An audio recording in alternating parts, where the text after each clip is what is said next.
Well, I wasn't going to Marcus early. I told him, Right now, it's basketball, soccer. We're making some good headway, you know. He hasn't played football yet, but he can run and catch, so he'll be at least. I didn't play football late. I didn't mess around up on the hill. when Marcus wanted to, I said, no, you're going to wait till about 6th grade. He just drove me and his mother absolutely crazy. At that time, he was something else, was on the program we found that he could start that early, so Mama brought him every day and everything, but I was lucky he had JoJo and He could probably do both of them, he'd be out. He was good. and that's, Alright. they had really good, they knew how to work with the kids. So Marcus played his first year down here, Here comes Van, he's got them for you. which was a good start. Good coaches, they were good to I come to the games and watch them. I just don't want to get into football yet because it kind of messes your whole Saturday up. Which we like to go to UT games. My oldest grandson is in the 6th grade, will be in the 7th grade next year. They moved here from Alabama. He played 3 years of flag football. And that's the county when they played flag football, which introduced them to the sport, had a good time. Didn't take long to go on Saturday morning and play the game. You don't get the snot knocked out of you when you're 6 years old and don't want to play no But more. he's gonna get, he went out and had spring practice this year and went out and read. Says he's gonna play, but I told his mom, my daughter, and I said, Okay, I'm gonna call the Loudon County Commission public hearing to order for the budget 23-24 year. Buddy, you're up. Well, at this time we'll open the public hearing for anyone wishing to chime in on the upcoming 23-24 budget document. We'll open up the floor at this time. Is that me? I saw that. You open up for public comments? Yeah. Come on up, you're the only one that signed in, Michelle. Well, I guess it's gonna be a short meeting tonight. How are y'all this evening? Good. Joe, I didn't get to say hello to you. I said hi to everybody else. It's good to see you though. So thank you for the opportunity to speak tonight. Obviously, I'm Michelle Lewis. I'm the Executive Director for the Loudon County Education Foundation, and I'm here to request funding support for the Imagination Library program. Most people think that this program is free and that Dolly pays for the program. However, there must be a host organization within the county that fundraises for the program. The actual cost for the early literacy program resource is $25 per child per year. So in Loudon County, we have approximately 2,000 children enrolled in the program. That number fluctuates a little bit as children age out of the program and new children are born. So, but it's never been lower than about 1950. It's never been higher within my time than 2000. This is an expense of $50,000 a year. In Tennessee, the Governor's Early Literacy Foundation pays for half that cost, which leaves a bill of $25,000 annually. LCEF accepted the responsibility for fundraising for this program in 2012. At the end of this year, we will have provided $300,000 in contributions to ensure that the children of Loudon County have this resource. In 2020, our community partners like United Way and Kiwanis lost their ability to fundraise due to the pandemic and were forced to cut their support. The foundation has struggled to keep this $2,000 a month program funded for the county in the current economic climate. The foundation board has met many times to discuss how to best continue our mission and provide support to our schools without redirecting funds to the Imagination Library. To this end, Chairman Ben Campbell and I met with Mayor Bradshaw to discuss how the county could assist with this countywide program. At that time, it was suggested that the foundation request contributions from the ARPA funding dedicated to county commissioners, and the foundation made that request that each commissioner contribute $7,500 from this funding source. This would have provided $75,000 from and would have covered this program for 3 years, which is the time that we sort of estimate is going to take the economy to right itself and for fundraising efforts to begin to be more successful. Our request to the county commission was not successful, and it was then suggested that the foundation request directly from the county for assistance for 1 year at $25,000. My board directed me to proceed with this request. This request has not been included in the budget for 2023-2024. I would like to point out that this request has nothing to do with the foundation. The foundation is merely a vehicle for the community to support this very important literacy program for the children of Loudon County. If we cannot continue to support the program within our mission, then another entity will have to take it over, or it will cease to be available for our residents. I would like to request that the County Commission and Budget Committee reconsider the decision not to fund the Imagination Library program in the amount of $25,000 for the fiscal year 2023-2024 budget. I'll be happy to answer any questions, and I really appreciate the opportunity to address this commission. How much do the cities give? The city gave $5,000. Which city? Lenore City. Loudon. Loudon does not. And do you have any donors that give straight to this program? The funds that go to this program are designated specifically for this program, so it is restricted. So the United Way gives, Kiwanis gives, the Lenore City gives. We have some individual gifts that come in. This year I was successful in getting a grant from the Dollar General. I'm waiting for another possible grant from Dollar General for, the one that we received was a summer reading program for $3,000. I've requested another one for a literacy program, and then I've also requested from Aldi. So those are potentially coming in. Thank you.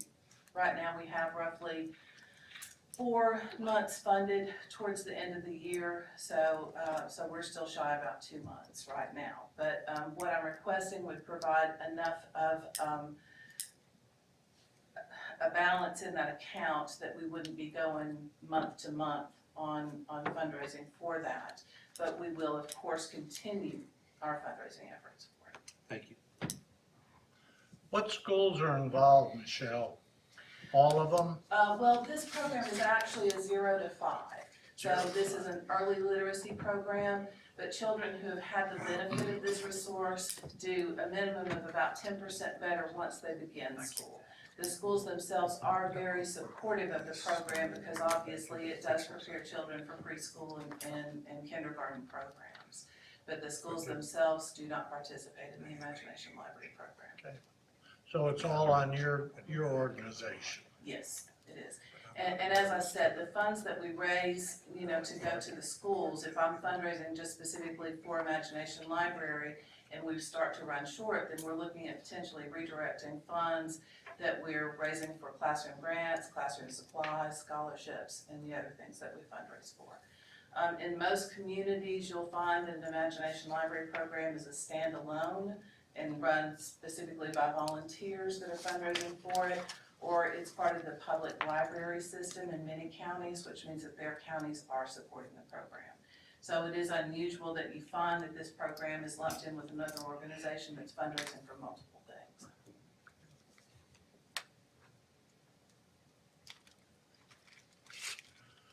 What usually happens is comments at the public hearing would be discussed on Wednesday morning at the next budget meeting, and we're glad to discuss it. I would appreciate it. One other comment I would like to make is I think literacy and proficiency rates right now are such a huge issue in Tennessee overall, but specifically in Loudon County, we did just receive our scores back from TCAPS. So I think we all know how important an early literacy program is to our community. And again, I'm simply asking for assistance with a program that we have provided for this county for 12 years now. So I personally don't want to see it go away. We are dedicated to this program, but at this point, with the current financial environment, I just need help to continue to provide this program for the kids of Loudon County. Thank you so much. Thank you, Michelle. Any other signs, Mr. Chairman? What's that? Any other registers? No, Michelle was the only one that signed up. This time we'll call the public meeting, the public hearing. We'll close it. Turn it over to you. All right, I'll open up the Loudon County Commission workshop for June 19th, 2023. Jim Jenkins, you're on. Thank you. Item A is a resolution amending the municipal regional subdivision regulations of Loudon County, Philadelphia, Greenback, and the planning regions of Lenore City, Loudon City, Article 2, procedure for plat approval, C, final plat. This is a resolution, Lenore City had discussed, so basically what this does is looking at, when a developer submits a subdivision plat, they submit a preliminary plat for work to be done. Once that work is completed, they submit a final plat stating it is all done. So there's some language under the final platting that makes it appear, so I submit a preliminary for 100 lots. They're coming in and asking for a preliminary on, say, 25. But that's not the way it was indicated on the preliminary. What this language will do is it will remove that. It will require a preliminary plat to show the work they intend on completing. And that work will have to be complete to receive final plat approval. It was discussed with Lenore City. We'll be discussing it with Loudon City. I know Lenore City proceeded to implement this as part of their policy. There was a development up in my district that submitted a preliminary for 85 lots or so. Did some rock on the backside and said, well, we can just sell some of these front lots that keep, going on the backside. So then they went for Lenore City because it's in the UGB, but in the county, which is a whole different story. But, so this is kind of to fix this problem in the future. Now, as I understand, it's gonna help the utilities in doing this as they look into the way they have to plan and connect and things of that nature. Wow. You need that on the Yes, sir. next Monday's agenda? Yes, sir. It's a really good thing. Right now, we don't have anything in the county proper, but this is getting to be a developer's way to get around basically the responsibility of finishing the job. Well, I'll just go get this part approved, and I may never finish the back part, and then that leaves all the problems with that. So it sounded like your planning commission was well on board with this. They were. B, Item B is a resolution amending the zoning map of Loudon County, Tennessee pursuant to Chapter 7, 13-7-105 Tennessee Code annotated to rezone from R1 Suburban Residential District to C2 General Commercial District.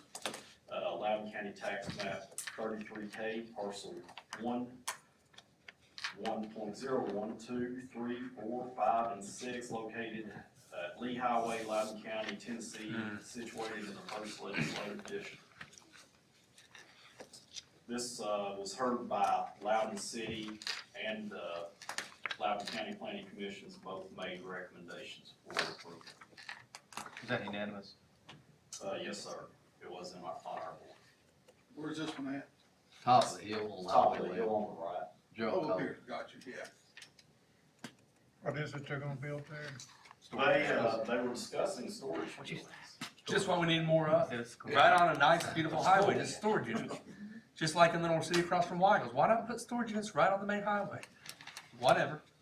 I would, this is their district, but when I look at this one, it's, right now we're zoning this tiny little spot commercial on that side of the road, and it'll be the only commercial anywhere up and down through there, and there's There's an industrial park. right same across the people, street.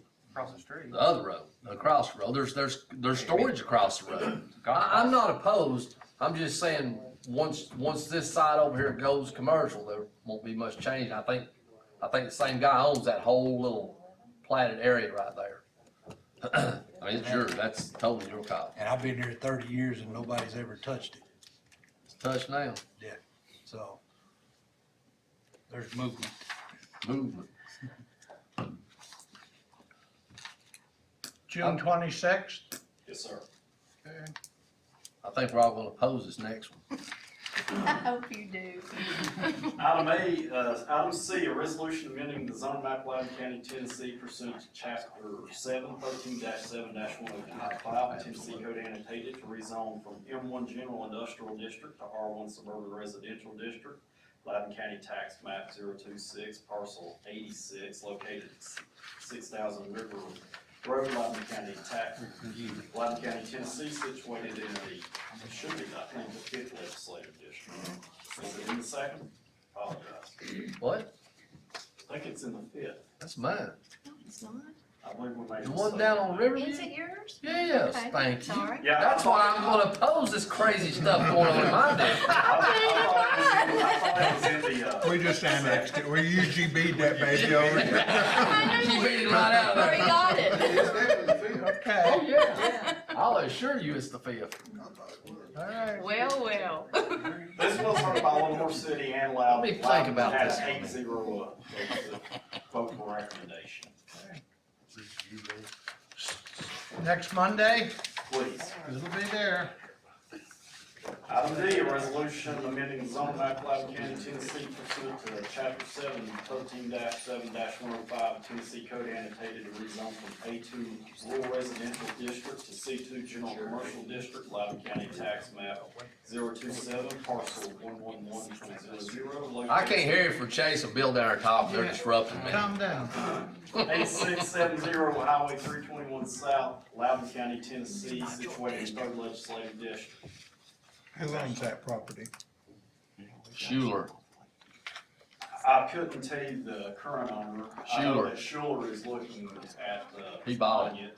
And as I understand, running his company out of it, be So- like a business So he's warehouse gonna facility. build his office there. Yeah, that's what It belongs to some Scots is who he bought it from.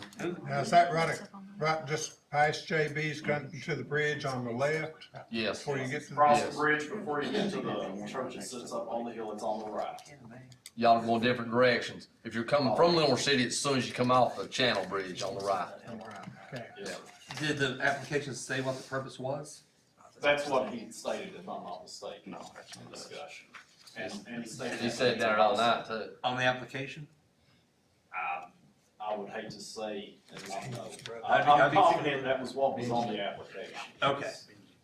I'm not gonna hold you to it, I just. Yeah, I mean, I believe that's what was discussed when they come in and applied, that's what they were looking to do. There's a couple little parcels right there next to it. Was it like 1.6 acres or something like that? Yeah, Is this like an office? building? He said it was gonna be where he run his business office out of. What's what he his said. business? Huh? What's the business? Schuler, he does he does real some building. estate and development. contract, or, development, that sort of stuff. It went through Lenore City also, I believe, for recommendation and approval. There's just a couple of parcels on that side of the road, this side where the big retaining wall is. I don't know that anyone will be looking to build houses on it. That's currently zoned.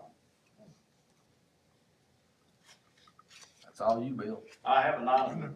Make the call. I thought it was the other piece of property before you. He get to withdrew JB's. his for right now. Franklin?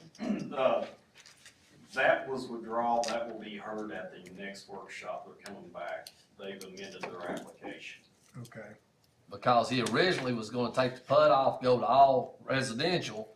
Now he decided just to take the PUD off and leave it all commercial. That's what they did when they went to Lenore City last week. That night, the night of, they changed their mind and didn't wanna go residential, but wanna leave it all commercial, so Okay. come later. Yes, sir. I haven't. 626. Please. And I have one other with roads in Stone Harbor. Yes, sir. Beautiful roads. This got left off the agenda, we did get that up. But nevertheless, this will be a resolution of Loudon County Commission accepting Stone Harbor Boulevard, West Point Drive, Morgan Circle, Shadow Bay Lane, Eastport Drive, located in Stone Harbor subdivision into the public road system. These are in the 6th legislative district. Second here. Adam, Highway Department has looked at them and are okay with them all. Good looking roads. put it on next Monday. I got a question about that though, not your concern at all. We've discussed it. So within the UGB, Yes, you have to put a bond down for your road, I have one. and you had one. The city holds it. The city holds it.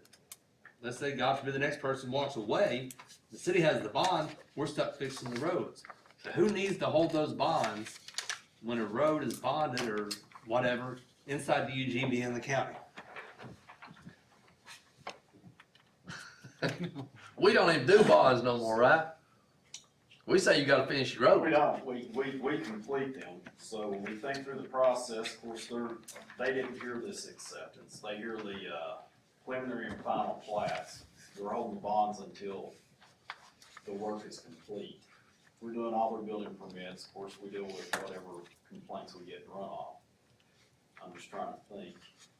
But again, Obviously- and he's not, but if Mark walks away from them and just said, hey, y'all finish the roads, they have the bond and we don't, and we know what issues we have getting money from the city road. So, that needs to be addressed. I'd have to find the answer as to, you know, if someone walks away and they're holding the bond, how you go about and who's going to cash in and decide at this point, we want that bond cashed in. Yeah. And. Cause you know the city's gonna name it, Yeah, you know they are. yeah. Well, here, just while we're here, and a couple along this, it's a workshop for things to discuss. We briefly talked about this a time or two. This whole UGB thing. We all now know what it is. It's a mysterious area there that the cities, and I'll say any city, Loudon City, Lenore City, Greenback, and Philadelphia, but they don't really apply. So anything that comes up, like Mark White's development or your property down there, everything has to go through Lenore City's planning commission. Even though it doesn't matter what they say, ultimately it's down here. Just zoning. Just zoning, but when it comes to the plats, like a Mark White subdivision or several others that are in the UGB, but not in the city, then the city handles all of the plat stuff, all of the plat approvals, the preliminaries, whether or not you're gonna have a partial plat approval or a full plat, what, it all goes through the city. Jim never sees it. Now, Ab and I have had this conversation repeatedly with Bob Bowman. The state law says the city would do that if the county doesn't have planning. But if the county has planning, it doesn't go to the city. But for some reason, the city is still hearing the UGB stuff instead of it coming from the county plan, not county commission, but county planning. I don't know how we stop that. I've told Jim, quit sending to Lenore City. Just when they come down here, say, yeah, you're in the UGB, but you fall under the county. The city shouldn't be, now they have to comply to county standards. It doesn't let them go to city standards. They have to comply to county standards. But we never know anything about what's happening in these plants, like up on North Shore, Farmstead and Quail Hollow. Those are two good examples right there. They're inside the Lenore City UGB. So everything, plat approvals, preliminary plats, their layout, everything they're doing is all going through Lenore City. Now, I'll just be honest, you can't get information from Lenore City on what they're doing. You can't get it for whatever reason it is. What can we do to stop that, Jim? If we took a vote, Would you stop sending it to Lenore City? What about Loudon? Hey, what about Loudon Loudon? doesn't want to hear that. So there was a point. All that got sent to Loudon City, that 81 acres that was the Headley property. That is correct. Every bit So of that there got was a sent to Loudon point City. when the county quit doing the city of Loudon's planning, the city didn't want to see things outside the growth area. After this conversation with Bob Bowman, it was stated, I was told, you should be sending this to them. So I contacted Ty Ross at the city, said, we need to be sending these things to you for the county attorney, what he's told me. So that's why that's come back to you all. Now, of course, in discussion with Ty, he says he's talked to MTAS, and they've said they don't. So I guess it all boils down to a clear answer as to whether you have to or you don't have to. What's Bob Bowman basing his legal opinion on? He seems to be the only one on that side. I'm gonna call MTS tomorrow and ask for their opinion. I don't know. We'll go with MTS. Like I said, we've had harsh discussion. Bob, show us where it says that. No, it says if the county doesn't have planning, then it goes through the city. But if you got planning, it stays with the county. I don't know why Bob's on that, but I've never been able to shake him off of it. I'll call MTS tomorrow.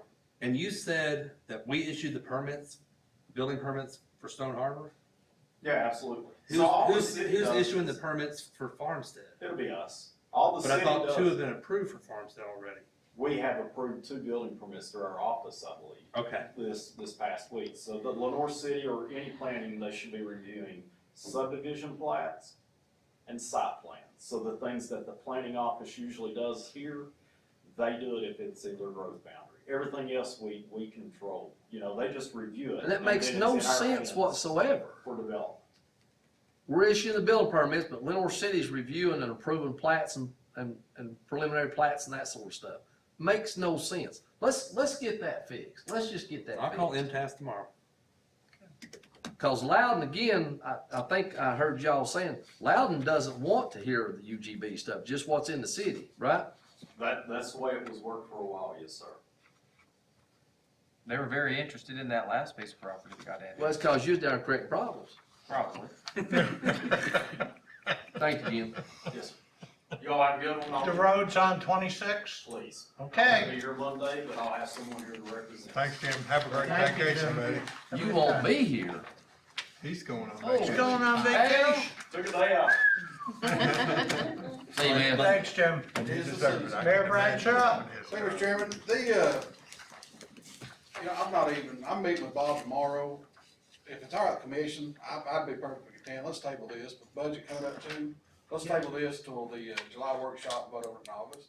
Got it. There was some pretty strong stuff in there. Did you read I've through not all went through that? it all with a fine tooth comb yet either. And so rather than present it, and like I said, I'll be out of town most of next week too. So if it's all right, commission, I just assume table it to July workshop. I had some Just did questions it. about some of them. He sent it to everybody, I reckon, didn't he? Everybody saw it, right? The amendments to the handbook. Yeah, there was some odd stuff. But it's not been amended since, September when we had to put everybody's new names on it. but as far as policy procedure, it's not been amended since 14. No, we did it when we changed the conversation, public comment time. I know we amended it then, it had several small changes and different That was things. 14 or 15. 16 maybe.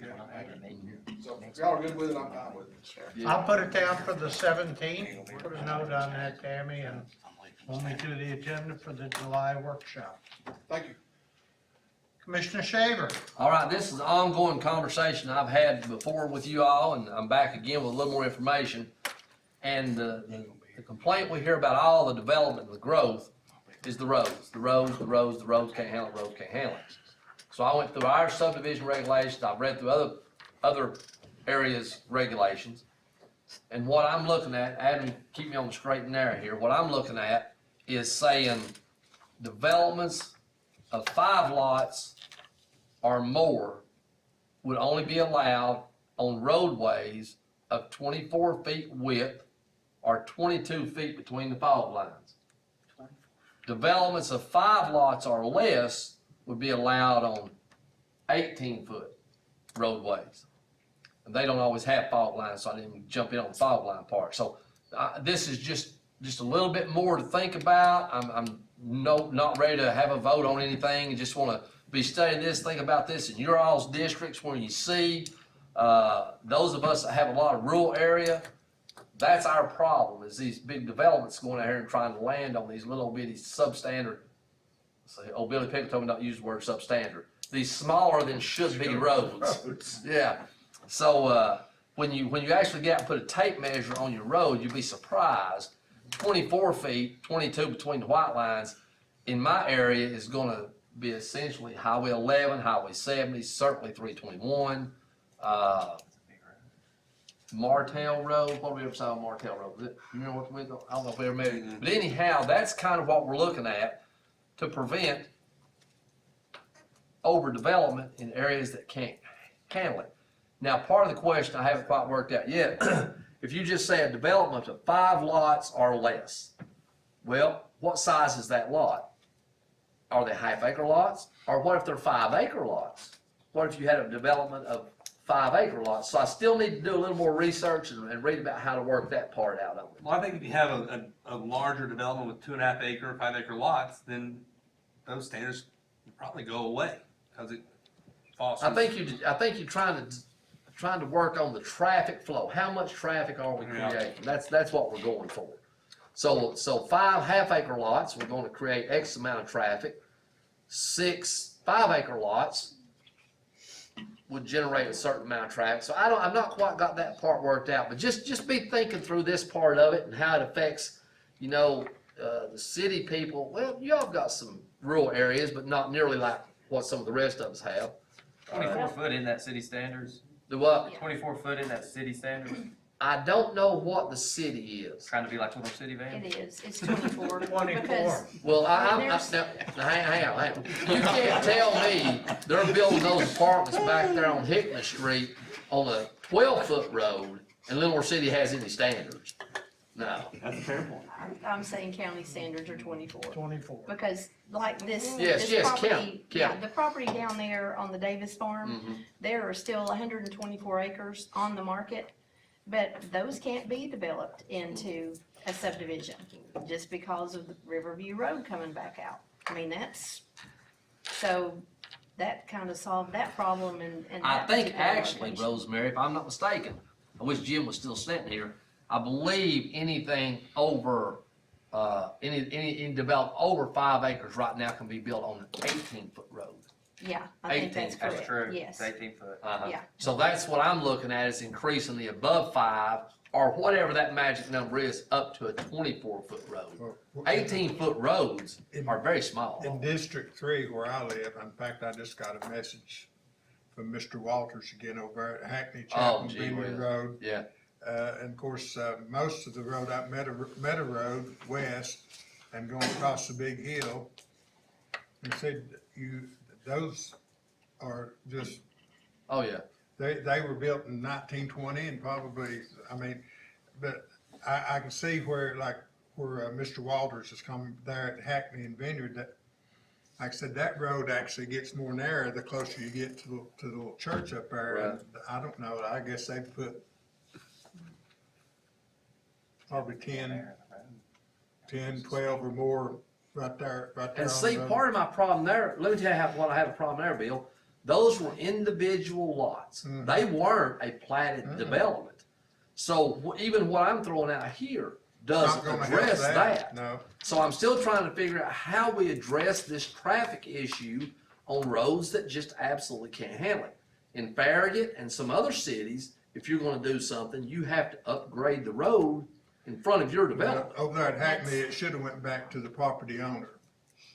Mm-hmm, When like I said, all that property was one piece of property, and Yeah. he's the one that sold it. yeah. He shouldn't have been allowed to sell it for houses, that dense of housing on such a pig trail of a road. Cause I think they're 1 acre lots, aren't they? Yeah, I think they're, but anyhow, Yeah.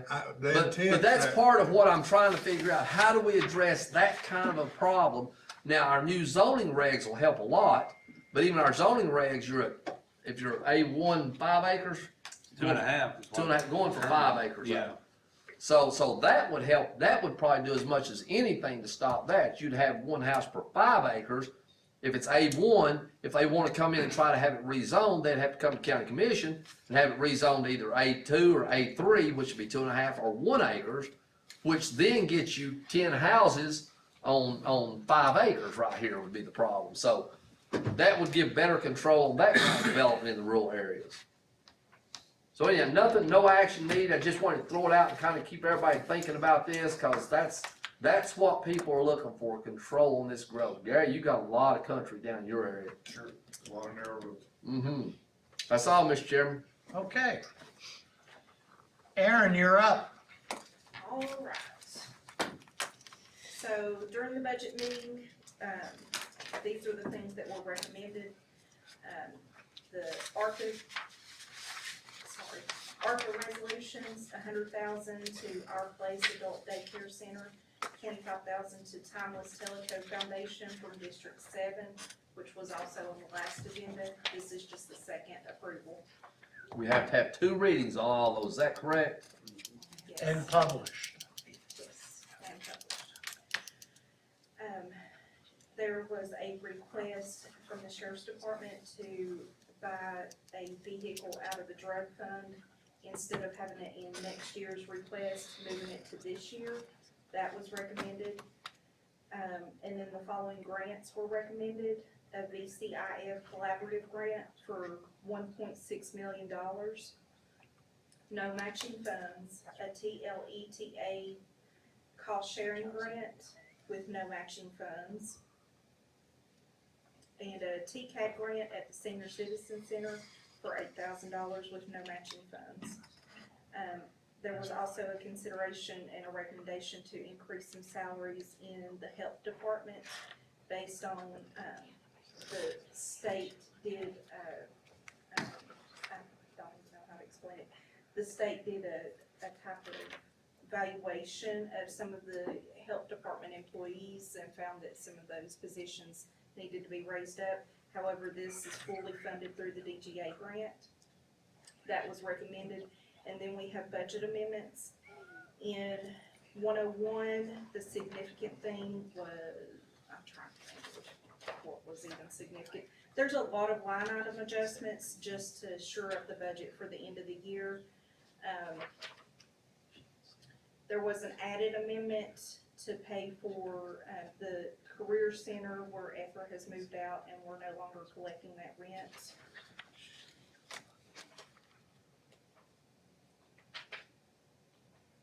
The rest of it is just line adjustments to just kind of fix throughout the budget.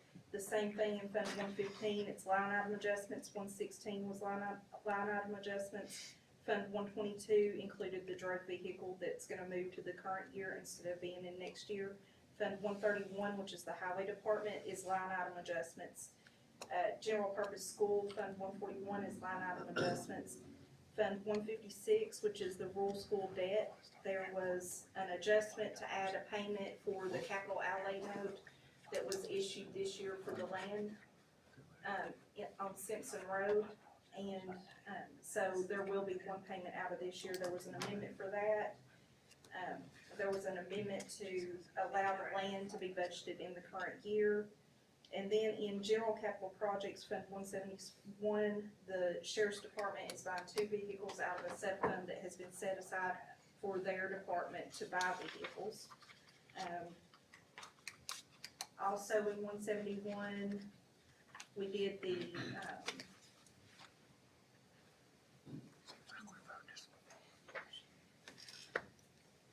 road for, The jail. that's in front of the jail, yeah, out of the bond.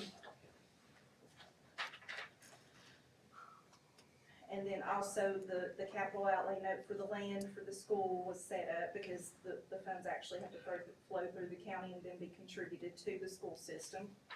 And then we have Fund 177, which is adequate facilities tax. There was some adjustments to reduce this year's budget, which will allow the request for next year's budget. And then